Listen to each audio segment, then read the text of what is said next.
Voter তালিকা থেকে নাম বাদ, দুশ্চিন্তায় গলায় ফাঁস দিয়ে আত্মঘাতী। বিক্রম সিং গলায় ফাঁস দিয়ে আত্মঘাতী, নাম বাদ যাওয়াতে আত্মহত্যা করেছেন এমনটাই অভিযোগ। এই ঘটনাকে কেন্দ্র করে চাঞ্চল্য সৃষ্টি হয়েছে উত্তর দিনাজপুরের চোপড়ার ঘটনা। ভবানন্দ সিংহ এই মুহূর্তে আমাদের সঙ্গে রয়েছেন, আমাদের প্রতিনিধি টেলিফোনে। ভবানন্দ, কি বলা হচ্ছে এই নিহতের পরিবারের তরফ থেকে? দেখো, ওই পরিবারের তরফ থেকে এবং সংশ্লিষ্ট এলাকার লোকজন যারা রয়েছেন তারা প্রত্যেকে বলছেন যে ওই যে ভদ্রলোক যে মারা গেছেন তার নাম এবার ডিলেটেড এসেছিল 28 তারিখে যে তালিকা ঘোষণা হয় তাতে, কিন্তু সে ভদ্রলোক এখানকার বাসিন্দা, তাদের এখানকার জমি জমা কাগজ, তার কাস্ট সার্টিফিকেট ইত্যাদি সমস্ত কিছু তাতে ছিল।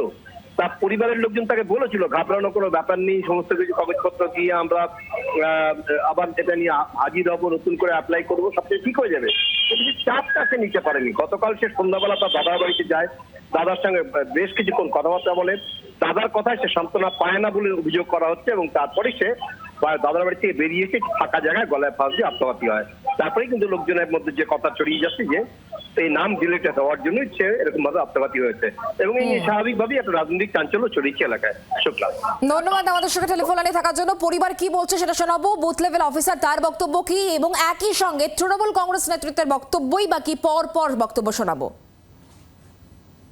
28 তারিখে লিস্টে ওনারা কি ডিলেট লেখা আছে, যে ভোটার তালিকায় ডিলেট লেখা আছে, ওই জন্য উনি একটা আতঙ্ক হয়ে গেছে। ওই কারণে আর কি মনে একটা ভয় যে আমার কি হবে এই নিয়ে আর কি দুশ্চিন্তা। কোথায় ফাঁসি লাগাইছিল? এটা ফাঁসি লাগাইছে আপনার বদিগঞ্জ, এই নন্দকিশোরের আগে আর কি।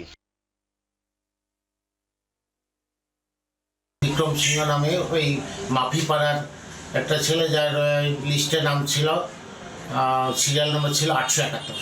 ওনার কি ডিলেটেড তালিকায় ছিল? ওটা ডিলেটেড, মানে জীবিত থাকা অবস্থায় ডিলেট কি কারণে? তো ওটা বলতে পারবো না। তো যিনি পরিবারের লোকজনের অভিযোগ যে উনি এসআইআরের আতঙ্কে মারা গেছে, ওরকমই শুনছি। তো বিষয়টা কি ব্লক প্রশাসনকে জানিয়েছেন? না, আমার যিনি আরও ওনাকে আমি জানিয়েছি।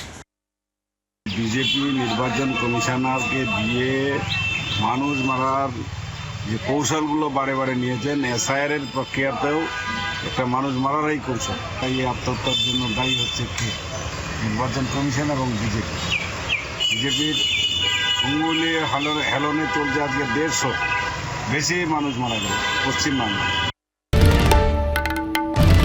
বাংলার আওয়াজ, বাঙালির আবেগ, জি 24 ঘন্টা।